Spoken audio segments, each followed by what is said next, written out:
wani zai zauna saboda ni ba ɗan iska ba ne ba.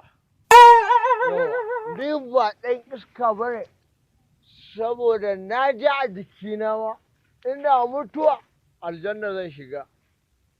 Aljanna ce wallahi ba maka tun da na ubana na uwata na ba nan Muhammadu sallallahu alaihi wasallam ni kaga ina mutuwa aljanna ce. To ba ruwana da kowa ba na munafurci ba na sata kaga kuma ba na cin amana. Lokacin da na zama wannan a ɗan aljanna da ni.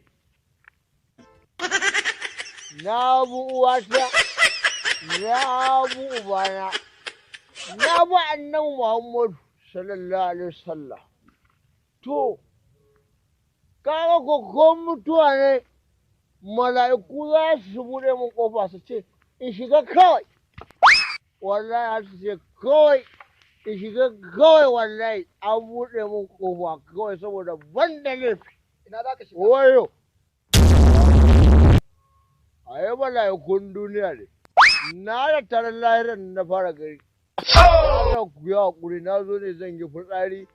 Sai na ɗan zauna ma nake hutawa. Kai, yau zai caji ofis za ka shayar san baɗe-baɗe. Aka ci bura ubanka, dama neman ka miki, kuma gahi yau ka yi go hannu.